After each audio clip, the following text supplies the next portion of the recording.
एक बार की बात है, एक बहुत बड़ा नेता एक साधु के छोटे से आश्रम में गया, क्योंकि उसने बहुत सुना था उस साधु के बारे में और उसके मन में आया कि मैं एक बार जाकर के देखता हूं कि लोग इतनी तारीफ क्यों करते हैं उसकी। तो जब वो उस आश्रम में गया तो वहां पर एक छोटा सा कमरा था जहां पर एक कालीन बिछा हुआ था। वहां पर कुछ लोग बैठे हुए थे नीचे और साधु जी सामने बैठे हुए थे। कुछ सवाल जवाब चल रहा था। तो जैसे ही वो अंदर गया, वो अकेला नहीं था, उसके साथ में 4 बॉडीगार्ड्स भी थे और उसको ये आदत थी कि जहां पर भी वो जाता था लोग अपनी जगह से खड़े हो जाते थे, उसकी तरफ देखते थे, हाथ जोड़ते थे, अपना सर झुकाते थे। लेकिन यहां पर ऐसा कुछ भी नहीं हुआ। साधु ने उसकी तरफ देखा तक नहीं, क्योंकि वो साधु किसी के सवाल का जवाब दे रहे थे। लेकिन नेता को इस बात पे गुस्सा आ गया। नेता को लगा कि ये मेरी बेइज्जती है। तो उस नेता ने साधु की बात को बीच में ही काटते हुए थोड़ा गुस्से से कहा, मैं आपसे कुछ कहना चाहता हूं। साधु ने उसकी तरफ देखा और बोले, आप थोड़ी देर रुकिए, पहले मैं इनके सवाल का जवाब दे लूं, उसके बाद में मैं आपसे बात करूंगा। तब तक अगर आप चाहें तो आप बैठ सकते हैं। बस साधु का इतना कहने की देर थी, नेता का चेहरा गुस्से से लाल हो गया और फिर उसने अपना सारा गुस्सा उस साधु के ऊपर निकाल दिया। अभी तक वो नेता बहुत ही तमीज से बात कर रहा था, यानी अब वो तू तड़ाक पे उतर आया। नेता ने उस साधु को कहा, तुझे पता भी है मैं कौन हूं और तू किससे बात कर रहा है? साधु ने उसकी तरफ देखा और कहा, मुझे इससे कोई फर्क नहीं पड़ता कि आप कौन हैं, आप जो कोई भी हैं। अगर आप चाहते हैं कि मैं आपके सवाल का जवाब दूं या आपसे बात करूं तो आपको कुछ देर रुकना होगा। और साधु के ये कहते ही नेता गुस्से से पागल हो गया और वहीं सबके सामने चीखने चिल्लाने लग गया, अब मैं तुझे तेरी असली औकात दिखाऊंगा।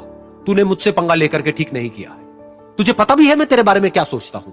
साधु ने फिर से उसकी तरफ देखा और बड़े ही प्रेम से कहा कि मुझे इससे कोई फर्क नहीं पड़ता है कि आप मेरे बारे में क्या सोचते हैं, आप जो चाहे वो मेरे बारे में सोच सकते हैं। फिर उस नेता ने बोला कि तू चाहे सुनना चाहता है या नहीं, लेकिन मैं तुझे बताऊंगा यही सबके सामने कि मैं तेरे बारे में क्या सोचता हूं। तू एक बहुत ही घटिया इंसान है, तू कोई साधु नहीं है, तू एक ढोंगी है, पाखंडी है और यहां पर जितने भी लोग बैठे हैं उन सबको बेवकूफ बना रहा है। तेरा बस एक ही मकसद है कि इन लोगों की जेब में जितना भी पैसा है वो सब तेरे पास में आ जाए। तू अपने फायदे के लिए इन लोगों का इस्तेमाल कर रहा है और अब मैं तुझे नहीं छोड़ने वाला, तेरा पर्दाफाश करके रहूंगा पूरी दुनिया के सामने। लेकिन उसके इतना बोलने के बाद भी उस साधु के चेहरे पर हल्की सी मुस्कान बनी ही रही। ये देखकर वो और तिल मिला गया और उसने कहा, अब बहुत हुआ, अब मैं यहां 1 मिनट भी नहीं रुकने वाला। लेकिन अभी भी तेरे पास में मौका है, अगर मुझसे माफी मांगनी है या मुझसे कुछ कहना है तो कह सकता है। इतना सब होने के बाद भी साधु बिल्कुल शांत था और उनके चेहरे पर एक मुस्कान थी। उन्होंने अपनी आंखें बंद कर ली। फिर साधु ने अपनी आंखें खोली, हाथ जोड़े और कहा कि मुझे आपसे कोई गिला शिकवा नहीं है, मेरे मन में आपके लिए कोई भी गलत ख्याल नहीं है। जो भी आपने मेरे बारे में कहा वो आपकी अपनी सोच थी, तो मुझे आप में कोई भी बुराई नजर नहीं आती है। मुझे आप एक बहुत ही भले इंसान लगते हैं। और साधु के इतना कहते ही नेताजी का दिमाग 7वें आसमान पर पहुंच गया। उनके चेहरे पर एक अजीब सी खुशी थी, क्योंकि उस साधु ने वो ही कहा जो बाकी सब लोग उस नेता को कहते हैं। और वो खुशी खुशी उस आश्रम से अपने घर की तरफ चला गया और जा करके अपने पिताजी के साथ में बैठ गया। उसके पिताजी की आंखें बंद थी और वो ध्यान में थे। पूरी जिंदगी उन्होंने सिर्फ लोगों की सेवा करी और बदले में कुछ भी एक्सपेक्ट नहीं किया। तो थोड़ी देर बाद जब उन्होंने अपनी आंखें खोली और देखा अपने बेटे को अपने साथ बैठे हुए, तो उनके बेटे के चेहरे पर आज एक अजीब सी खुशी थी जो आज से पहले उन्होंने कभी नहीं देखी थी। फिर उसने एक एक करके सब कुछ बताया कि आज क्या हुआ, किस तरह से वो आश्रम गया, वहां पर क्या हुआ, उसने क्या कहा, उन्होंने क्या कहा।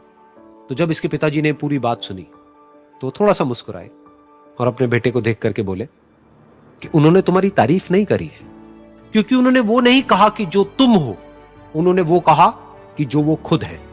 और तुमने जो भी कुछ उनको कहा वो नहीं कहा कि जो वो है, बल्कि तुमने वो कहा जो तुम खुद हो। यही बात वेदों में भी कही गई है, यथा दृष्टि तथा सृष्टि। ये दुनिया तुम्हें वैसी नहीं दिखती है जैसी कि ये दुनिया है। ये दुनिया तुम्हें वैसी दिखती है जैसे तुम खुद हो। जिसकी नजर जैसी है उसके लिए ये दुनिया वैसी ही है। तो अगर तुम अपनी दुनिया को बदलना चाहते हो तो उसका सिर्फ एक तरीका है, अपनी नजर को बदलो।